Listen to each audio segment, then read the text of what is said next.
Hola, mi nombre es Jean-Paul Espinosa y actualmente formo parte del equipo de biblioteca de la Casa de la Literatura.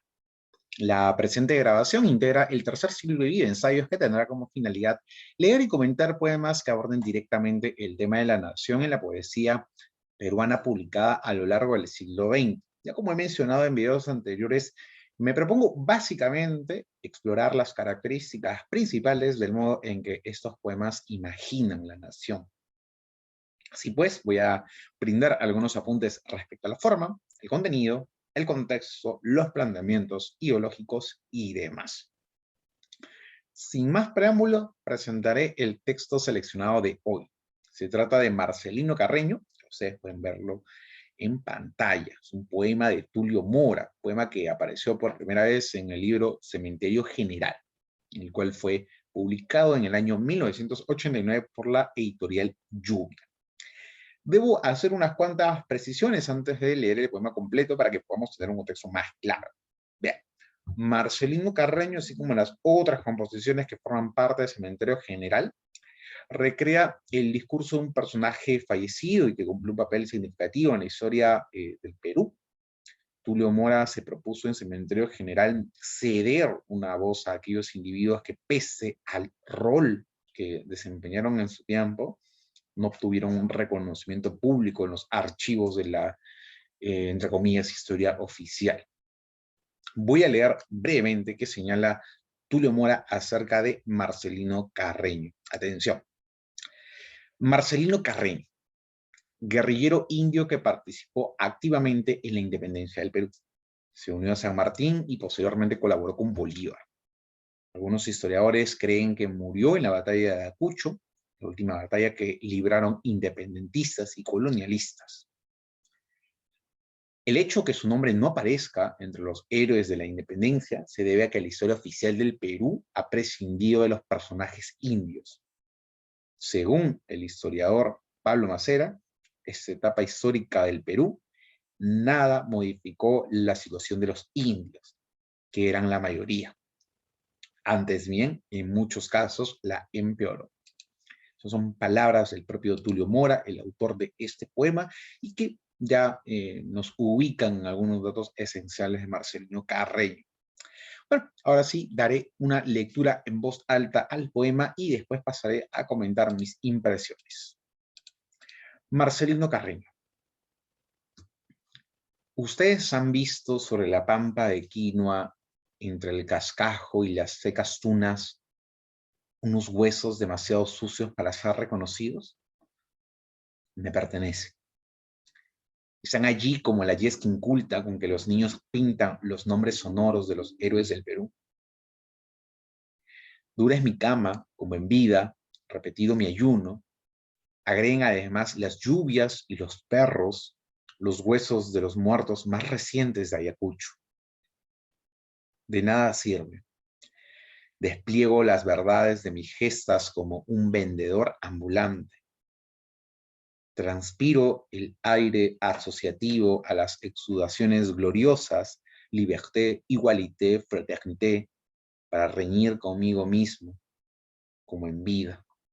Como cuando salí del Cusco para hacer la guerra que venía del sur con San Martín y sus granaderos elegantes. Y estuve en Chile, pero no tuve tiempo de echarme en sus viñedos. Mucha algarabía, mucha ebriedad independentista. O'Higgins, Miller, Cochrane habitan allí bajo un sol hipertrofiado por sus reflejos metálicos. A su lado no soy el enemigo, sino el aliado, el que viene del montón, el montonero. Y con Cochrane me embarco y no he visto playas más bellas ni mar más calmo que en Paracas. Contemplando el santuario de los animales, la armonía natural y esa afección rusoniana, se expande a precio módico en cualquier esquina. Cada quien trueca una nueva ley por un emblema, un proyecto por un ícono, una constitución por un blasón. Mucho discurso, mucho liberalismo, mucha mística. San Martín agita una bandera que es besada por las mismas masas que semanas atrás despidieron con dolor al virrey La Serna. Ya destacan en la avant-garde los ex marqueses Ribagüero, Torretagle y Berenduaga, con sus frases de exaltado nacionalismo. Ya se hacen visibles las insinuaciones monárquicas del Monteagudo y la pluma persuasiva del ciudadano ministro Hipólito Unanue, dueño de la Plaza de Hacho y ensayista como pocos, que en el Mercurio peruano nos demuestra científicamente la debilité, fragilité, inferiorité de los indios.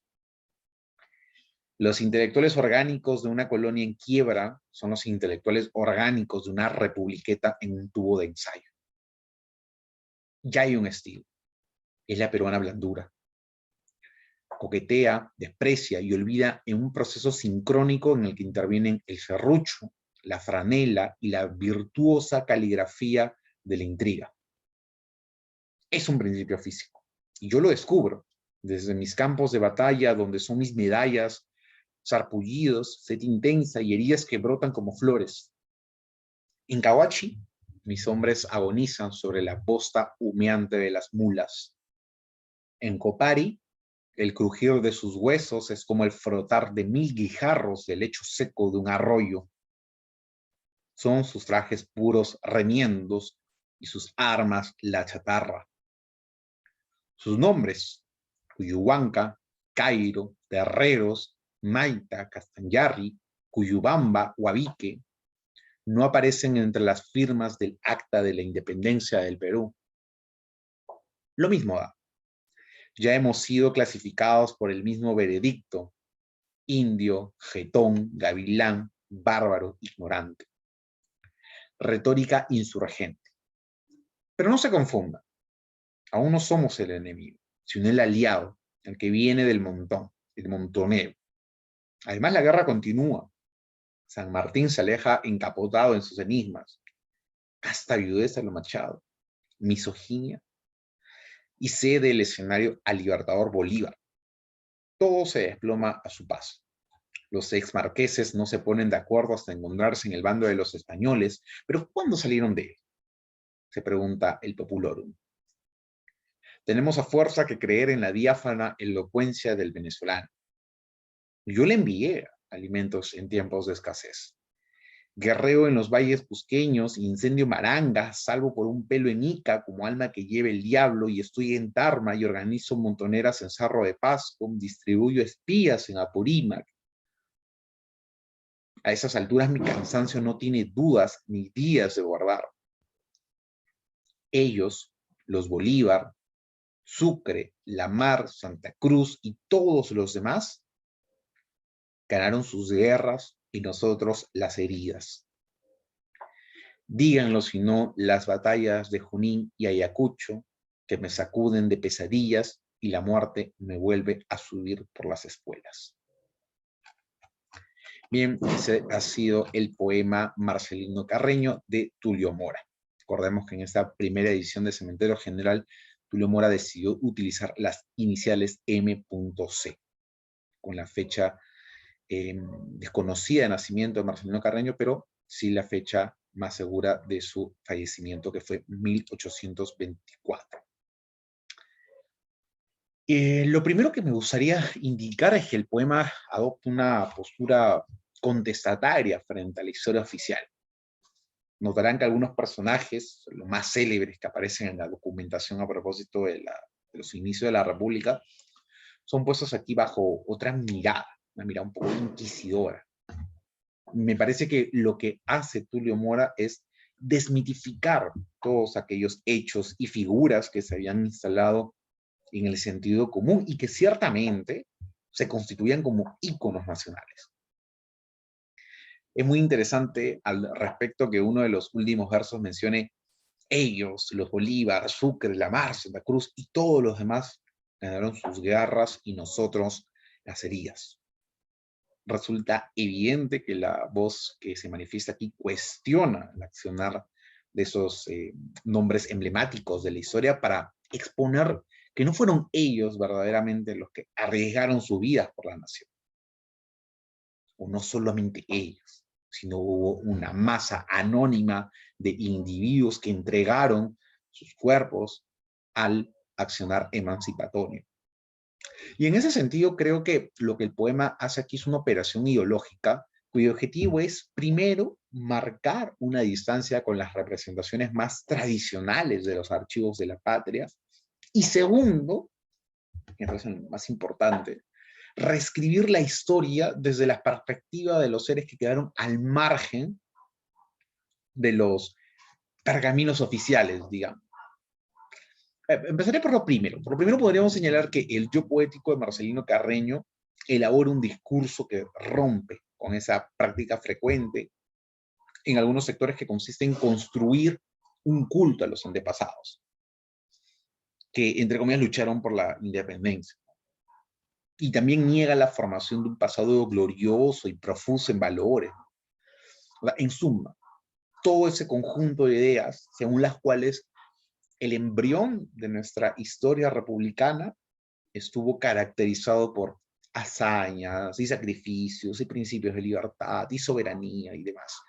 Bien, todo eso queda aquí puesto en duda. Y lo que hace más bien este personaje es, a partir de lo que ha visto y ha vivido, es poner en tela de juicio toda esa supuesta epicidad, ese carácter épico con la que se narra el pasado. Y épico para algunos personajes, ¿no? En tal sentido, los lectores asistimos a una suerte de deconstrucción de las mitologías nacionalistas que se nos ha transmitido desde las primeras instancias de nuestra ciudadanía, en el colegio, por ejemplo.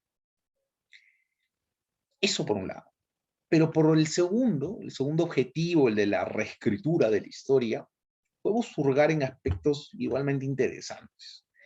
Y es que el texto de Tulio Mora, en primer lugar, incluso desde el título, hace justicia al convertir a un personaje olvidado en protagonista del discurso poético. El poema de alguna manera inscribe la memoria reprimida de los sujetos que también contribuyeron a los procesos de emancipación y que pese a dar su vida, no fueron considerados como íconos. ¿Acaso por no pertenecer a la élite militar de entonces? Creo que uno de los méritos de Tulio Mora es el de recuperar la voz de un personaje olvidado por su condición de subalterno y suspender de esa manera todo ese silenciamiento propuesto por la oficialidad. Y el resultado de este gesto de resistencia que hace Mora es el, digamos, desnudamiento de la ficción que ha primado en la manera que nos hemos imaginado como nación. Es decir, Mora ha desmantelado todas esas narrativas dominantes para confrontarnos con las deudas traumáticas de nuestra historia. Y lo que nos queda es una conclusión estremecedora, y es que la fundación de la República se ha basado, entre otras cosas, en la invisibilización de ciertos actores sociales, los menos favorecidos, para ser más concretos. Me gustaría finalizar sosteniendo que el poema de Tulio Mora, al ser una reconstrucción de la historia desde sus puntos ciegos, habilita una transformación en el modo en que nos relacionamos con el pasado. La visión crítica que nos presenta hace un llamado a pensar cuál es el significado social, cultural y político de esas vidas que cumplieron un papel en nuestra historia. Y al mismo tiempo el poema nos coloca ante un lugar de interpelación en el que los muertos, aún siendo seres del pasado, todavía resuenan en el presente. Todavía inciden y reclaman una mirada, una reflexión en el presente. Creo que eso hace al poema Marcelino Carreño uno muy, muy importante para las poéticas del siglo XX, finales del siglo XX ya en el Perú. Bueno, ese ha sido el cuarto video del tercer siglo de Poesía y Nación. Espero haber brindado algunos aportes que susciten interés y que al mismo tiempo hagan un llamado a profundizar en este campo. Por el momento me despido en nombre de la Biblioteca Mario Vargas Llosa de la Casa de la Literatura Peruana.